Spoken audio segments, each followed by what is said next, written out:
நீதிமன்றம் சொல்லியும் கமலஹாசன் மன்னிப்பு கேட்க முடியாது, ஏனென்றால் நான் தவறாக பேசவில்லை, நான் பேசியது தவறாக புரிந்து கொள்ளப்பட்டு விட்டது என்று நீதிமன்றத்தில் கர்நாடகாவில் சொல்லியிருக்கிறார். தமிழிலிருந்து கன்னடம் பிறந்திருக்கிறது என்பதை அவர் சொல்லியதுதான் தற்போது கடந்த 5 நாட்களாக மிகப்பெரிய பிரச்சனையாய் நீதிமன்ற வழக்கு வரை சென்றிருக்கிறது.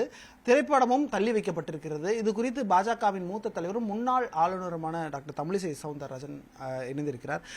எப்பவுமே 2 ஸ்டேட்டோடைய டிஸ்பியூட், அதாவது லாங்குவேஜ் டிஸ்பியூட்டா இருக்கு. இதுல அவர் கான்கிரீட்டா சொல்றாரு, நான் தப்பா சொல்லல, நான் சொன்னது தப்பா புரிஞ்சுக்கிட்டாங்க அப்படின்றாரு, மன்னிப்பும் கேட்க முடியாதுன்றார்.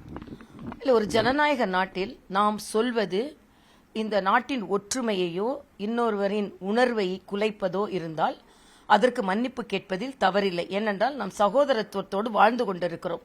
இந்த சகோதரத்துவத்தையும் இந்த ஒற்றுமையையும் குலைத்து இந்த மாநிலத்தில் உள்ளவர்கள் பிரச்சனை மட்டுமல்ல, இப்போ உள்ளவர்கள் சொல்கிறார்கள் தமிழுக்கு ஆதரவாகத்தானே பேசுகிறார், நீங்கள் ஏன் எதிர்க்கிறீர்கள்? தமிழா கன்னடமா என்பது இங்கே வேலை இல்லை. இங்கே நாம் சொல்வது கருத்து என்ன என்றால், நாம் சொல்லும் கருத்து நமது நாட்டின் ஒற்றுமையை குலைப்பதற்கும் இன்னொரு மாநில மக்களின் உணர்வுகளை இடர்வதுவாக இருந்தால் நாம் அதை ஏன் செய்ய வேண்டும் என்பதுதான். அது மட்டுமல்ல, ஏன் இந்த நேரத்தில் கமலஹாசன் இப்படி பேசுகிறார்? இதற்கு முன்னால் அவர் கன்னடா படத்தில் நடிக்கவில்லையா, தெலுங்கு படத்தில் நடிக்கவில்லையா? அவர்கள் படத்தில் மட்டும் நடித்து அதை ஒரு வியாபாரமாக்கி கொண்டிருக்கும் பொழுது எல்லா மொழிகளும் தேவையாக இருந்தது. அப்ப தாய்மொழி பற்றி இவர்கள் எதுவுமே சொல்லவில்லை. ஆனால் இன்று ஒரு ராஜ்யசபா உறுப்பினராக திராவிட முன்னேற்ற கழகத்தினால் ஆக்கப்படும் பொழுது நாம் இந்த மொழி பிரச்சனையை கையில் எடுத்தால் திராவிட முன்னேற்ற கழகம் மகிழும் அப்படின்ற ஒரு காரணத்திற்காக கூட அவர் இதை செய்யலாம். ஆனால் நான் ஒன்றை சொல்கிறேன், விஸ்வரூபம் என்ற படம் 2013 என்று நினைக்கிறேன். அப்போ அவர் வார்த்தை சொல்கிறார், ஒரு படம் ஒரு நாட்டின் ஒற்றுமையை குலைப்பதாக இருந்தால் நான் இந்த நாட்டை விட்டே ஓடி போவேன், இந்த தமிழ்நாட்டை விட்டே ஓடி போவேன் என்று மன வருத்தத்தோடு பத்திரிகையாளர் சந்திப்பில் சொன்னார். ஆக ஒரு நாட்டின் ஒற்றுமையை ஒரு படம் குலைக்கும் பொழுது நாட்டை விட்டே ஓடி போவேன் என்று சொன்னவர் குலைக்கும் பொழுது ஒரு மன்னிப்பு கேட்டால் என்ன தவறு? யாரிடம் மன்னிப்பு கேட்கிறோம்? ஒரு அக்கா தம்பியா இருக்கும்பொழுது எனது வார்த்தைகள் சரியோ தவறோ புரிந்து கொள்வதுதான் இந்த ஜனநாயக நாட்டில் ஒரு கருத்தாக இருக்க முடியும். ஆக நான் சொன்னது இப்படிதான் என்று சொல்வதை விட என் சகோதரர்கள் இதை தவறாக புரிந்து கொண்டால், அது அவர்களுக்கு மன வருத்தத்தை அளித்தால் நான் மன்னிப்பு கேட்கிறேன் என்று சொல்வதில் எந்த தவறும் இல்லை. அன்பு மன்னிப்பு கேட்காது என்று சொல்கிறார். மன்னிப்பு கேட்கவில்லை என்றால் அன்பே இல்லை என்பதுதான் எனது கருத்து. அவர் மட்டும் சொல்லல, சீமானாக இருக்கட்டும் இல்ல மற்ற நடிகர்களாக இருக்கட்டும், அவங்க எல்லாரும் சொல்றாங்க நம்ம போய் தவறா ஒன்னும் சொல்லலையே, இதுக்கு நம்ம மன்னிப்பு கேட்டோம்னா ஒட்டுமொத்த தமிழ் மக்களுமே அங்க போய் மன்னிப்பு கேட்கிற ஒரு நிலைக்கு வந்துருவோம். அதுவும் நீதிமன்றத்துல போய் அந்த வழக்கு இருக்க வழக்காடு மன்றத்தில் இருக்கிறதுனால அது அவ்வளவு பெரிய பிரச்சனையா எடுத்துட்டு போயிடுவாங்க. அதனால இதுல மன்னிப்பு கேட்க வேண்டிய அவசியம் இல்லைன்னு கமலஹாசனுக்கு ஆதரவா இருக்கிறாங்க. சில பேர் மட்டும்தான் அவர் மன்னிப்பு கேட்க வேண்டும் அப்படின்றதையும் சொல்றீங்க, எப்படி பாக்குறீங்க? இல்ல, இதுல ஒன்றை மட்டும் நான் தமிழக மக்களுக்கு நான் உறுதியாக சொல்ல ஆசைப்படுகிறேன்.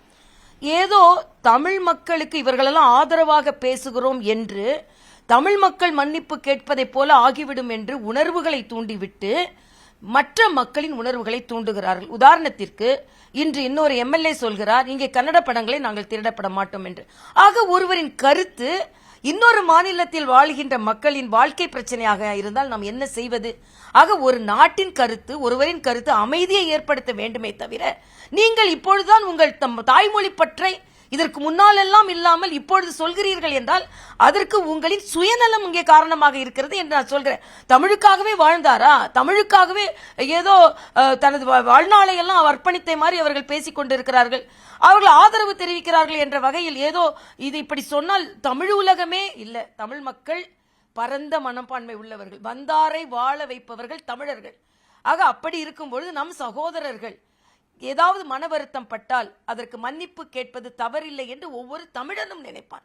முதலில் நீங்கள் தமிழர்களின் குணத்தையே தவறாக முன்னெடுத்து செல்கிறீர்கள். தமிழர்கள் தன் தாயை நிச்சயமாக புகழ்வார்கள், அடுத்தவர்கள் தாயை நிச்சயமாக பழிக்க மாட்டார்கள். அதனால் உங்களின் அரசியல் லாபத்திற்காக தமிழை பார்த்து நாம் இப்படி பேசினால் உடனே நாம் தான் தமிழர்கள் என்று எல்லோரும் எடுத்துக்கொள்வார்கள். நான் சொல்கிறேன், இன்றைக்கு ஸ்டாலினுக்கு இருக்கிற உணர்வோட கமலஹாசனுக்கு இருக்கிற உணர்வோட தமிழிசைக்கும் தமிழ் உணர்வு மிக அதிகமாக இருக்கிறது. ஆனால் அந்த உணர்வு நமக்கு ஆக்கப்பூர்வமாக இருக்க வேண்டுமே தவிர எந்த விதத்திலும் நம் ஒற்றுமையை குலைத்து விடக்கூடாது. நம் தமிழ் மக்கள் கன்னடாவிலும் வாழ்ந்து கொண்டிருக்கிறார்கள், கர்நாடகாவிலும் வாழ்ந்து கொண்டிருக்கிறார்கள் என்பதை நாம் சிந்திக்க வேண்டும். ஆக பற்றி எரியக்கூடாது தமிழ் பற்று என்பதுதான் எனது கவலையாக இருக்கிறது. பிரைம் மினிஸ்டர் எங்க போனாலும் தமிழை பத்தி பேசுகிறார். அவ்வளவு பெருமை வாய்ந்த மொழி, எங்கள் நாட்டில் இருப்பது பெருமை அளிக்கிறதெல்லாம் சொல்றாரு. ஆனா இவ்வளவு பெரிய பிரச்சனை நடக்குது, இவ்வளவு விஷயம் நடக்குது, அந்த கட்சியில இருக்கிறவங்களே வந்து மன்னிப்பு கேட்க சொல்றாங்களே, இது எப்படி சரியா இருக்கும் அப்படின்னு கேள்வி வருது. நான் கேட்கிறேன், தமிழகத்தின் செங்கோல், வேற எந்த மாநிலத்திற்கும் செங்கோல் தனது அடையாளம் கிடையாது. ஆனால் அந்த செங்கோலை பாராளுமன்றத்தில் வைக்கும் பொழுது எந்த மாநிலத்துக்காரர்களும் எதிர்க்கவில்லை. தமிழகத்தில் செங்கோல் நல்லாட்சிக்கு அடையாளமாக இருக்கிறது என்றால் அதை ஒப்புக்கொள்கிறார்கள். அப்படிப்பட்ட ஒரு பரந்த மனப்பான்மை வேண்டும். ஆனா எந்த செங்கோலை யார் எதிர்க்கிறார்கள் என்றால் தமிழகத்தில் உள்ளவர்கள் தான் எதிர்த்தார்கள். ஆனா நேற்று பாத்தீங்கன்னா முதலமைச்சருக்கு செங்கோல் பரிசளிக்கிறார்கள். அப்ப செங்கோல் என்றால் நல்லாட்சி, அது தமிழகம் சொல்கிறது. அதை நீங்கள் பாரதிய ஜனதா கட்சி சொன்னால் நீங்கள் ஏற்றுக்கொள்ள மாட்டீர்கள். ஆக இப்படிப்பட்ட பிரித்தாளும் தமிழ் உணர்வு தான் வேணான்னு நான் சொல்றேன். தமிழ் உணர்வு வேண்டும். அந்த தமிழ் உணர்வு ஒற்றுமையை ஏற்படுத்த வேண்டுமே தவிர வேற்றுமையை ஏற்படுத்தக்கூடாது என்பதுதான் நாம் உண்மையான தமிழுணர்வு உள்ளவர்களாக இருக்க முடியும் என்பது கருத்து. தமிழை வைத்து தயவு செய்து அரசியல் செய்ய வேண்டாம், பிரிவினை ஏற்படுத்த வேண்டாம். நம் தமிழ் ஆக்கப்பூர்வமான நிகழ்வுகளுக்கு பயன்படட்டும் என்பது எனது கருத்து. மிக்க நன்றி. பொறுத்திருந்து பார்க்க வேண்டும். கமலஹாசன் மன்னிப்பு கேட்க மாட்டேன் என்பதில் உறுதியாக இருக்கிறார். அதே போல வழக்கு 10ஆம் தேதி ஒத்திவைக்கப்பட்டிருக்கிறது. படமும் அங்கே கர்நாடகாவில் ஒத்திவைக்கப்பட்டிருக்கிறது. இங்கே இருக்கக்கூடிய சில அமைப்புகள் ஆதரவாக இருக்கிறார்கள், அவருக்கு சில எதிர்ப்புகளும் இருக்கிறது. கமலஹாசன் மன்னிப்பு கேட்க வேண்டும் என்பதை பொறுத்திருந்து அடுத்த கட்ட நகர்வுகள், கமலஹாசன் நீதிமன்றத்தின் உத்தரவை எப்படி பார்க்கிறார் என்பதெல்லாம் அடுத்தடுத்து கவனிக்க வேண்டியது இருக்கிறது.